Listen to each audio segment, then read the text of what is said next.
Captain Elena Vasquez pressed her face against the cold window of her ship. Below her, Earth spun slowly in the darkness of space. She had never seen her home world before, but somehow she knew this blue and green ball was where her people came from. Her grandmother had told her stories about Earth when she was little. Stories about wide oceans and tall mountains. Stories about a time when humans lived under open skies instead of inside metal ships. Those days were gone now. 300 years had passed since the alien powers forced humanity to leave Earth. They called it the Great Purge. The aliens said humans were too dangerous to live near other species. They said humans learned too fast and grew too strong, so they attacked human colonies across the galaxy. They burned human cities. They killed billions of people. The survivors had to run and hide in the empty spaces between stars. Elena's ship, the Lazarus, moved through the wreckage of old human space stations. Broken metal and twisted steel floated past her windows. These ruins were all that remained of Luna Base 7, once home to 50,000 humans. Now it was just junk spinning around Earth's moon. The aliens who destroyed it probably thought they had won a great victory. They had no idea that some humans escaped into the dark. For 3 centuries, humanity had lived like ghosts. They moved from one hiding place to another. They built secret bases in asteroid fields and empty star systems. They watched the aliens from the shadows and learned their weaknesses. Most importantly, they changed. The years in exile had made humans into something new, something the aliens could never understand or expect. Elena touched the scars on her temples. These marks showed that she was connected to the neural network that linked all surviving humans. Through this connection, she could speak with other humans across vast distances. She could share thoughts and memories with people she had never met.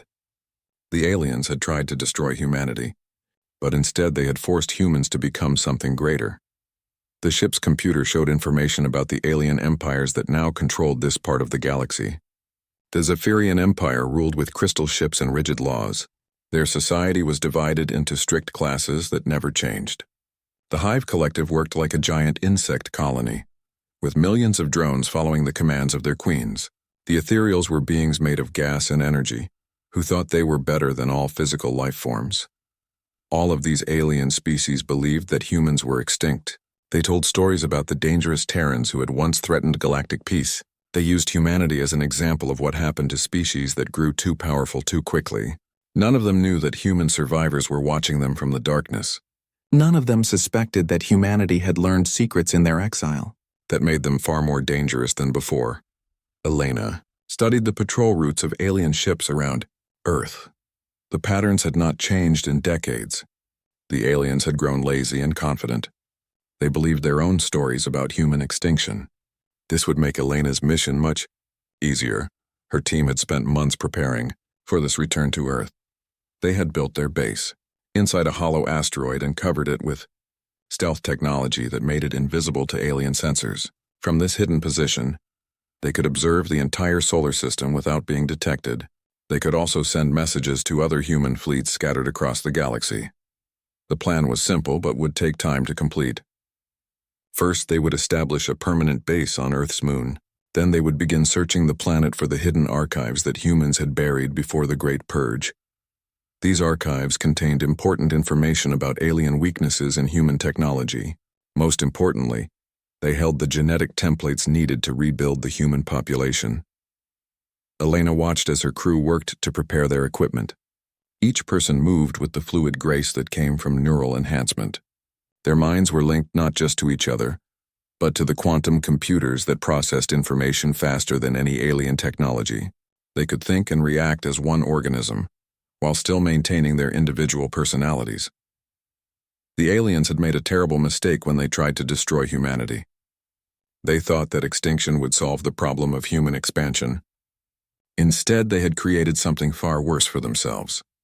Humanity had been forced to evolve beyond normal biological limits. They had learned to manipulate reality itself in ways that alien science could not explain or defend against. As the Lazarus moved toward the moon's surface, Elena felt a mixture of sadness and anticipation. This was humanity's homecoming after 3 centuries of exile, but it was also the beginning of something that would change the galaxy forever. The aliens had taught humans that mercy was a weakness. They had shown that peaceful coexistence was impossible when other species saw humans as a threat. Now humanity would apply those lessons. But this time, Humans would be the teachers and the aliens would be the students. The galaxy had buried Earth's name in fear, speaking of humans only in whispers and warnings. Soon they would learn that their fear had been justified, but by then, it would be too late to stop what was coming. Elena smiled as she watched Earth grow larger in the view screen. The planet looked peaceful and innocent from orbit. There were no signs of the advanced civilization that had once called it home. No massive cities or space elevators or orbital platforms. Just a quiet blue world that seemed empty and forgotten. But Elena knew better. Earth was not empty. It was sleeping. And humanity had returned to wake it up. The aliens had thought they were burying a threat when they destroyed human civilization. Instead, they had planted seeds that would grow into something beyond their worst nightmares. The time for hiding was almost over. Soon the galaxy would learn that humanity had not only survived their attempted extinction, but had used that experience to become something transcendent. The species that had once been content to share the galaxy peacefully had been transformed into something that could reshape reality itself. Elena's ship touched down on the lunar surface in a crater that had been empty for centuries. As her team began unloading their equipment, she looked up at the stars and wondered if any alien observers were watching. If they were, they would see nothing unusual. Just another piece of space debris landing in a dead system that held no value or interest. They had no idea that they were witnessing the first step in humanity's return. The exile was ending and the real work was about to begin. Earth would soon awaken from its long sleep, and when it did, the galaxy would tremble. Dr. Marcus Chen swam through the dark water that covered what had once been the city of Geneva. His special suit protected him from the radiation and poison that still lingered in Earth's flooded ruins. 300 years had passed since alien weapons turned this place into a wasteland, but the water was finally clean enough for humans to explore safely. Marcus and his team were not ordinary archaeologists. They were soldier scientists trained in combat and equipped with technology that would seem like magic to their ancestors. Their mission was to find the hidden archives that human leaders had buried deep underground before the Great Purge began. These secret storage sites contained treasures more valuable than gold or jewels. The first cache was exactly where the old map said it would be, buried 50 meters below the lake bottom, protected by walls of hardened ceramic that had survived alien bombardment. Marcus felt excitement as his scanners detected the entrance. His team had been searching for weeks, following signals from beacons that had waited 3 centuries to be activated. Inside the vault, they found data storage devices containing incredible amounts of information, genetic templates for every species of earth animal and plant, complete blueprints for human technology from before the exile. Most importantly, detailed psychological profiles of every major alien species in the galaxy. Marcus smiled as he read through the files. Even before the aliens attacked, human scientists had been studying their potential enemies. They had learned how each alien species thought and acted. They had discovered weaknesses and fears that the aliens did not even know they had. This knowledge had been carefully hidden, waiting for the day when humanity would need it most. The Zephyrians, for example, lived in a rigid class system where each individual was born into a specific role and could never change. This made them predictable but also fragile. If the lower classes ever stopped believing in the system, the entire empire would collapse. The files contained detailed plans for spreading doubt and rebellion among Zephyrian workers. The Hive Collective was even more vulnerable. Their entire civilization depended on chemical signals called pheromones to coordinate their actions. The archives contained formulas for synthetic pheromones that could confuse or control hive drones. With the right chemicals, humans could turn the collective's own communication system against them. The ethereals were perhaps the most interesting case. These gas-based life forms considered themselves superior to all physical beings. They were terrified of anything that might force them to take solid form. The human scientists had discovered ways to create energy fields that could compress ethereal beings into dense matter. For creatures who saw physical existence as a form of torture, this was the ultimate weapon. While Marcus worked in Earth's ruins, Commander Sarah Kim operated from orbit aboard a ship that the aliens could not detect. Human technology had advanced far beyond what their enemies expected. Where other species still used simple radio waves and light beams to communicate, humans had learned to manipulate the quantum connections that existed between all particles in the universe. This quantum communication network allowed Sarah to intercept alien messages across vast distances without being discovered.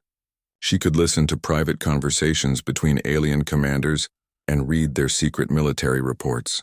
The intelligence she gathered painted a picture of enemies who had grown weak and careless during their centuries of dominance.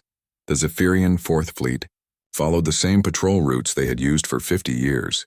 Their commanders were chosen for political loyalty rather than military skill. Their ships were powerful but used outdated tactics that had not changed since the human exile began.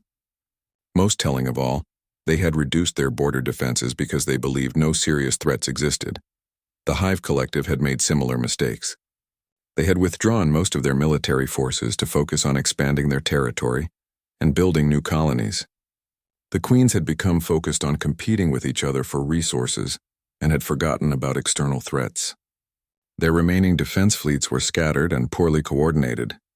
The Ethereals had declared the entire Sol system a forbidden zone. No alien ships were allowed to enter the area around Earth's sun. They claimed this was because the system contained dangerous quantum distortions left over from the human extinction. In reality, they were simply afraid of ghosts and superstitions. This fear made them perfect victims for psychological warfare.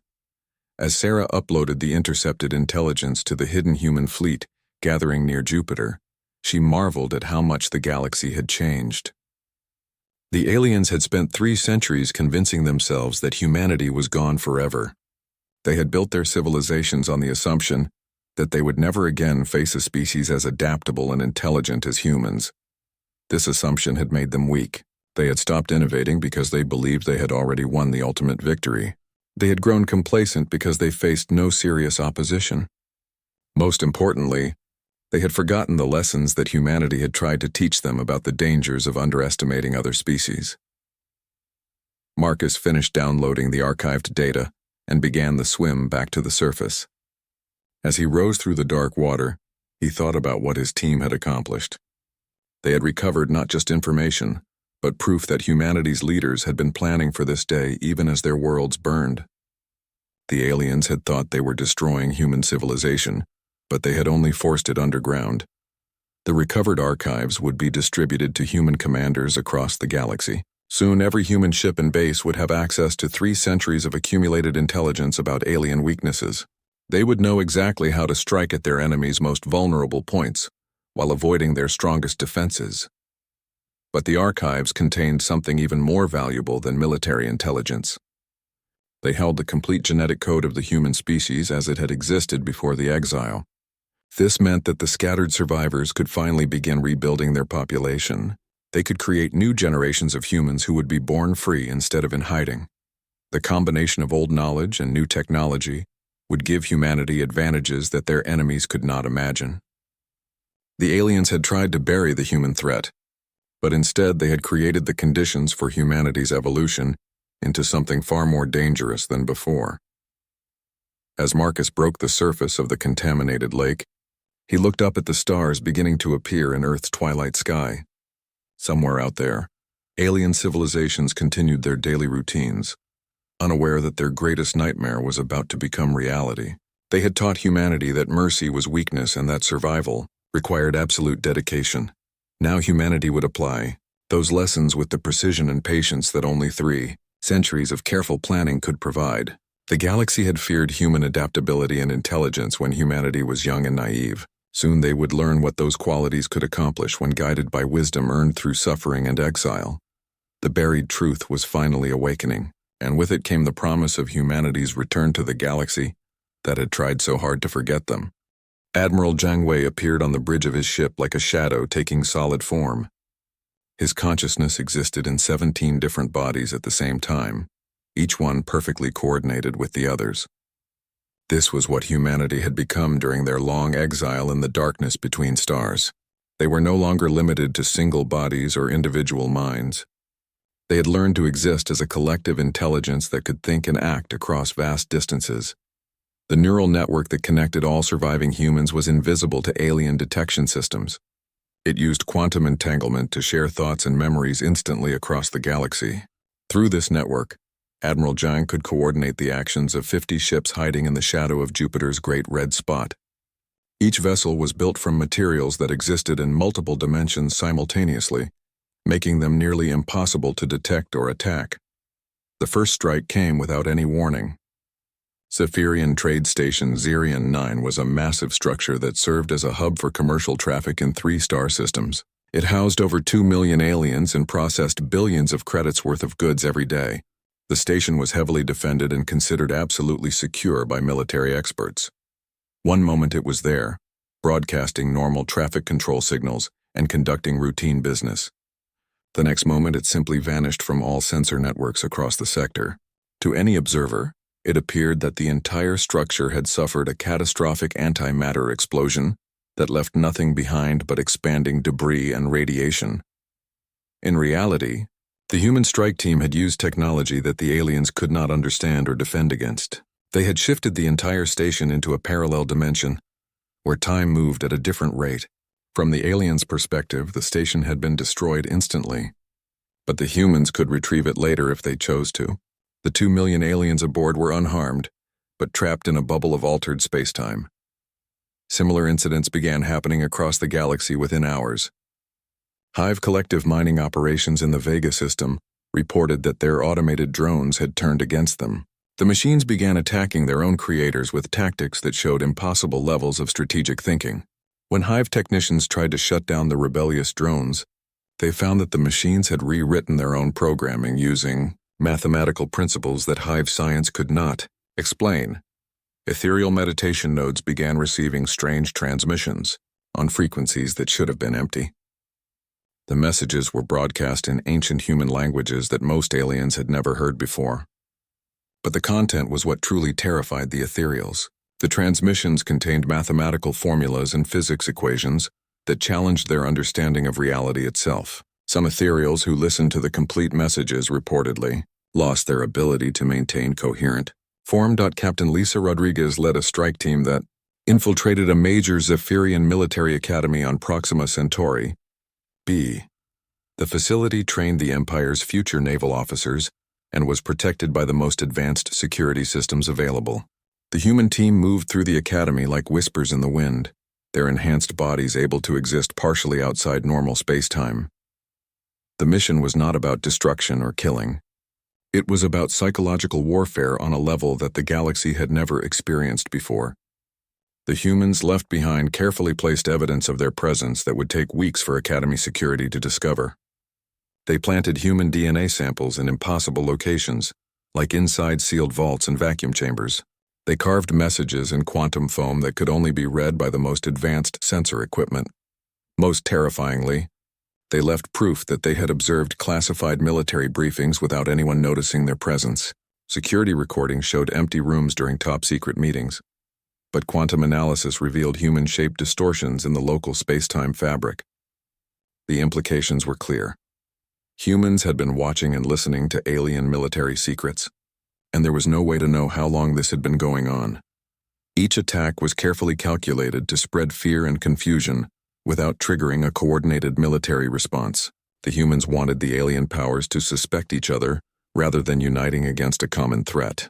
They exploited old rivalries and territorial disputes to keep their enemies focused on internal conflicts. The beauty of the campaign lay in its subtlety. Most aliens could not even prove that attacks had actually occurred. Trade stations that vanished might have suffered equipment failures. Rebellious drones could be explained as software glitches. Strange transmissions might be natural phenomena or elaborate hoaxes.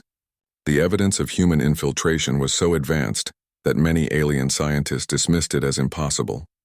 But military leaders and intelligence officers knew better. They recognized the patterns and understood that someone or something was deliberately targeting their infrastructure. The problem was that none of their sensors could detect the attackers. None of their weapons could lock onto the invisible ships. None of their security systems could prevent the infiltrations. Panic began to spread through the highest levels of alien government. Emergency meetings were called as military commanders tried to explain attacks that seemed to violate the fundamental laws of physics. Intelligence agencies launched investigations that found nothing but more questions. Scientists were asked to develop countermeasures against enemies who could manipulate reality itself. The Zephyrian Empire began to suspect that the Hive Collective had developed new stealth technology. The collective accused the ethereals of using their energy manipulation abilities to conduct sabotage operations. The ethereals pointed to both the Zephyrians and the Collective as potential threats to galactic stability. Trust between the major powers began to break down as each group feared that the others had gained some terrible new advantage. Admiral Zhang monitored these developments with 17 different sets of eyes, watching as alien civilization began to turn against itself. The human fleet remained hidden in the outer system, observing but not yet revealing themselves. The time for open confrontation would come later. When their enemies were weaker and more divided, intelligence reports flowed through the quantum network as human agents across the galaxy fed information back to Earth. The aliens were responding exactly as predicted. Their rigid thinking and inability to adapt made them vulnerable to the kind of asymmetric warfare that humans had perfected during their exile. 3 centuries of hiding had taught humanity patience. They had learned to think in terms of decades and generations rather than years or months. This long-term perspective gave them enormous advantages over alien species that focused on immediate concerns and short-term gains. The campaign was working exactly as planned. Fear was spreading through alien space like a virus, weakening their defenses and destroying their confidence. Soon, the major powers would be so focused on internal threats and mutual suspicion that they would be unable to mount an effective defense against humanity's return. Zhang smiled with 17 faces as he considered the irony of the situation. The aliens had tried to destroy humanity because they feared human adaptability and intelligence. Now those same qualities were being used to turn the galaxy against itself. The prey had indeed become the predator, but in ways that their former oppressors could never have imagined. The web was tightening around alien civilization, and they did not even know they were caught. The emergency meeting of the Hegemony Council took place aboard Unity's Promise, the largest space station ever built by the combined alien powers. Representatives from dozens of species gathered in the Grand Assembly Hall, their various forms of communication creating a chaos of sounds, smells, and energy patterns. Crystal beings chimed like bells. Insect creatures released clouds of chemical signals, and gas entities pulsed with colors that had no names in any physical language. Fleet Admiral Keth Tar of the Zephyrian Empire stood at the center of the assembly, her crystalline body reflecting the emergency lighting in fractured rainbows. The holographic displays around her showed data that defied logical explanation, coordinated attacks across 17 different star systems, technology that seemed to violate the basic laws of physics, enemy forces that could appear and disappear without being detected by any known sensor system. The pattern suggests a single coordinating intelligence, Keth Tar announced, her voice resonating through the crystal formations that made up her body. But our archaeological teams confirmed the complete extinction of the Terran species 3 centuries ago. We burned their worlds ourselves. We watched their colonies die. There were no survivors. Queen Mother Zixith of the Hive Collective released a cloud of stress pheromones that made nearby delegates back away in alarm. When the translation system converted her chemical signals into audible speech, her words carried undertones of primal fear that chilled even the most experienced diplomats. My scouts report ghost ships that exist only when observed directly, she said. Vessels that can pass through solid matter as if it were empty space. They leave behind fragments of Terran genetic material. But how can an extinct species haunt our shipping lanes? How can the dead strike at the living? The representative of the ethereal confluence was a shifting mass of sentient gas called Whisper of Dying Stars. Its form pulsed with colors that existed beyond the normal spectrum, creating patterns that hurt to look at directly. When it spoke, the words seemed to come from the air itself rather than any specific location. We have detected quantum signatures identical to pre-purge human technology, the ethereal explained, but the energy readings are amplified far beyond our theoretical models. If the Terrans somehow survived our cleansing, they have evolved into something that exceeds our understanding of what organic life can become. As the Council debated, trying to find rational explanations for impossible events, humanity struck again. This time they chose to reveal themselves deliberately. The target was Kepler 442b, a fortress world of the Zephyrian Empire that was considered completely impregnable. 7 layers of energy shields protected the planet, backed by orbital defense platforms and a garrison of 50,000 elite warriors. A single human frigate materialized in the planet's upper atmosphere, appearing between the shield layers as if the barriers simply did not exist. The ship was sleek and organic-looking, its hull seeming to shift and flow like liquid metal. It broadcast a message on all frequencies simultaneously, somehow bypassing every encryption system and reaching every communication device on the planet. The message was simple, but terrifying. A young human girl sang an ancient Earth lullaby, her voice carrying harmonics that human vocal cords should never have been able to produce. The melody was hauntingly beautiful, but there was something else in the sound. Mathematical patterns hidden in the music that made alien listeners feel as if reality itself was becoming unstable around them. Captain Maria Santos stood on the bridge of the ship called Orpheus, her consciousness distributed across quantum dimensions that allowed her to perceive the fortress world's defenses as mere suggestions rather than solid barriers. Around her, the crew worked with the fluid coordination of a single organism, their minds linked through technologies that merged biology with reality manipulation in ways that defied all conventional understanding. "This is Captain Santos of the reformed Terran fleet," Maria broadcast, her words somehow reaching every alien on the planet despite being spoken in a human language that few of them understood. The translation arrived in their minds directly, bypassing their hearing entirely. "The galaxy pronounced us dead 3 centuries ago. But death, we have learned, is simply another state of existence that can be transcended by those with sufficient understanding." She paused, letting the implications sink in before continuing. "We have returned not as conquerors seeking revenge, but as teachers offering knowledge. The violence of the past was born from ignorance and fear. We propose to replace both with understanding and cooperation." The message concluded with specific coordinates and a timestamp. In exactly 72 hours, representatives of the alien powers were invited to meet with humanity at the edge of the Sol system. The location was carefully chosen, the asteroid belt where human mining operations had once thrived before the Great Purge began. As quickly as it had appeared, the human ship vanished from Kepler 442b's atmosphere. The planet's defensive systems had not even been able to target it, let alone fire upon it. The implications were staggering. If humans could penetrate the Empire's most secure fortress with such ease, then nowhere in alien space was truly safe. Panic spread through hegemony space faster than the speed of light. Emergency broadcasts carried news of the impossible contact to every corner of civilized space. The species that had spent 3 centuries, as the dominant powers in the galaxy suddenly found themselves facing an enemy that they could neither understand nor effectively fight.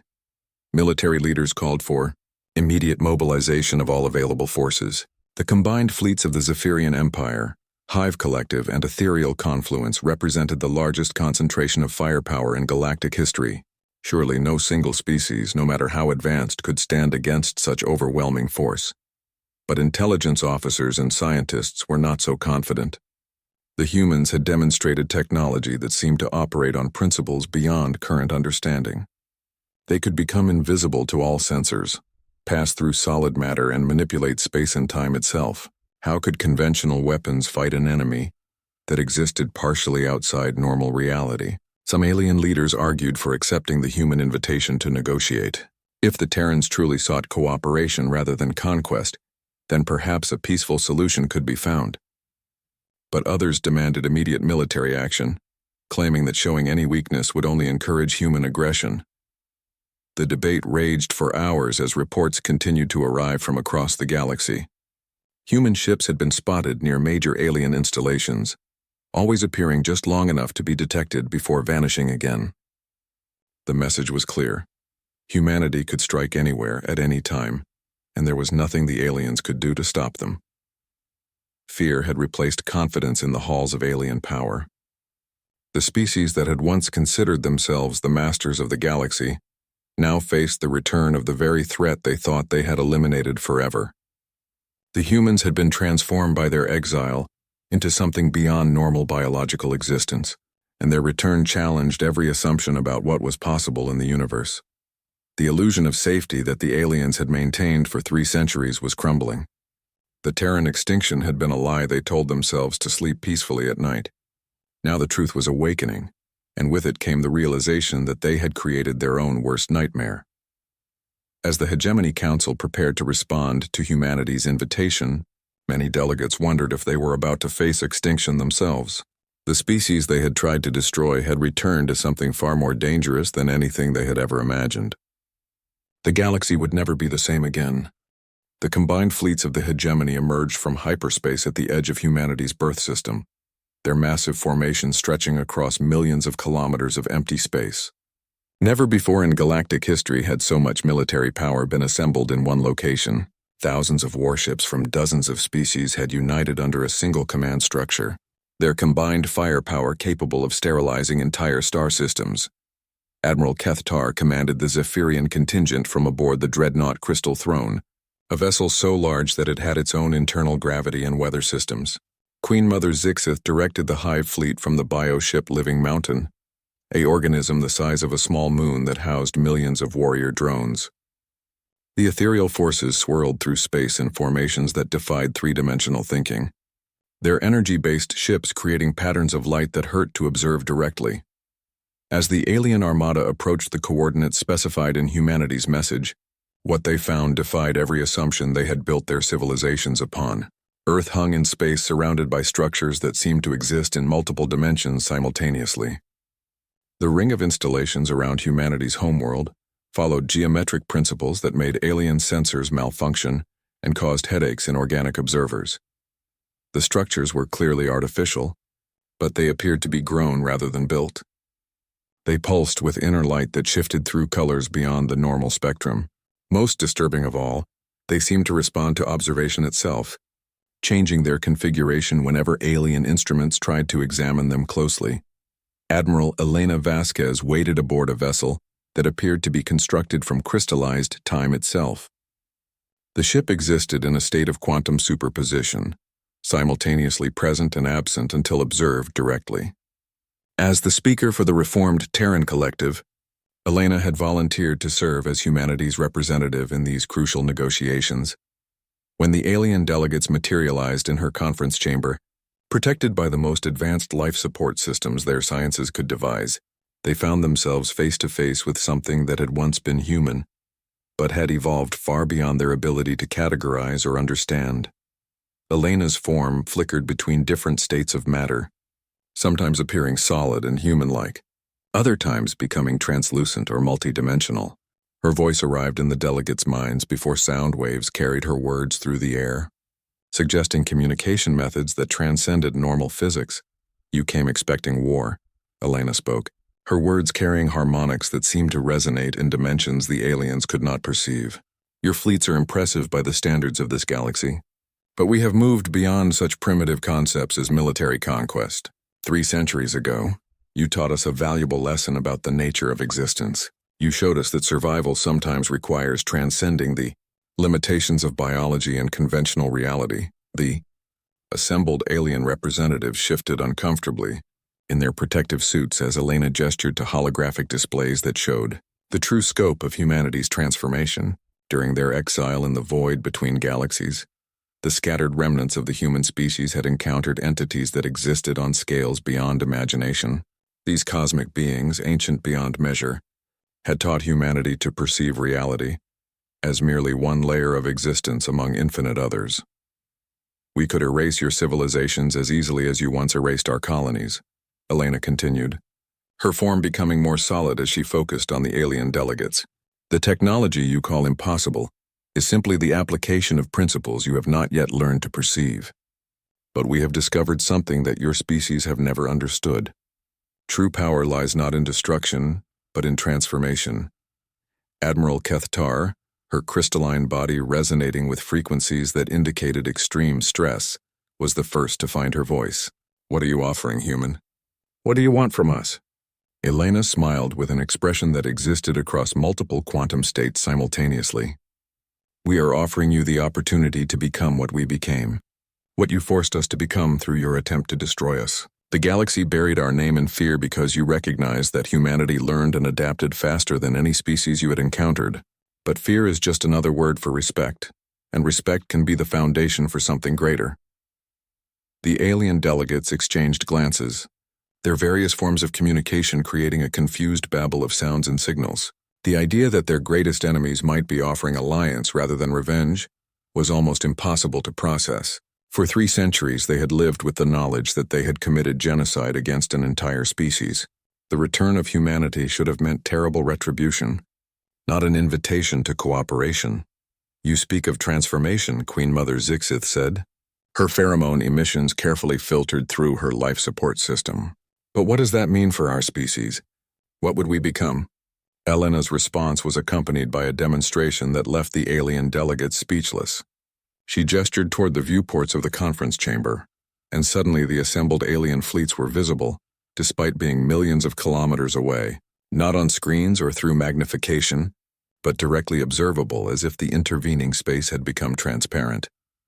"You would learn to exist beyond the limitations of single-dimensional thinking," Elena explained. "Your consciousness would no longer be trapped in bodies that can only exist in one state at a time. You would discover realities that follow principles far more elegant than the crude physics that currently confine you. Most importantly, you would join a community of minds that spans galaxies rather than being limited to single star systems." The choice presented to the hegemony was elegant in its simplicity and terrifying in its implications. They could continue to exist as they always had, bound by the laws of conventional reality and limited to the small portion of the universe that their senses could perceive. Or they could accept humanity's guidance and learn to transcend those limitations entirely. "What guarantee do we have that this is not some elaborate form of revenge?" asked Whisper of Dying Stars, the ethereal representative whose gaseous form had become more agitated as the conversation progressed. Elena's laughter was like music played in dimensions that had no names. "Revenge would be meaningless against beings who could not comprehend what they were experiencing. We offer you evolution because we have learned that consciousness is too precious to waste on petty conflicts. The universe is vast beyond imagination, filled with wonders that your current forms cannot even perceive. Why would we deny you the chance to explore those wonders alongside us?" As the alien delegates considered this unprecedented offer, Earth's restored cities began to glow with lights that existed in spectrums beyond visible perception. Humanity had indeed come home, but they had brought with them possibilities that could reshape not just the galaxy, but the very nature of existence itself. The representatives of the major alien powers faced a decision that would determine the future of their civilizations. They could resist and face extinction at the hands of beings who had transcended the normal limitations of reality, or they could accept humanity's invitation and discover what lay beyond the boundaries of conventional existence. The fear that had once driven them to attempt human genocide was still present, but now it was balanced by something even more powerful: curiosity about what they might become. Elena waited patiently as the delegates conferred among themselves, knowing that the outcome had already been determined by forces larger than any individual choice. The galaxy had indeed buried Earth's name in fear, but that fear had been justified. Humanity had returned not as conquerors, but as something far more transformative. Teachers who offered the gift of transcendence to those brave enough to accept it. The illusion of safety was shattered forever, replaced by the far more profound possibility of evolution itself. In the end, the choice was simple. The aliens could remain as they were and face an uncertain future alone, or they could join humanity in exploring the infinite possibilities that lay beyond the boundaries of known reality. The reckoning had arrived, and with it came an invitation to become something greater than any of them had ever dreamed possible.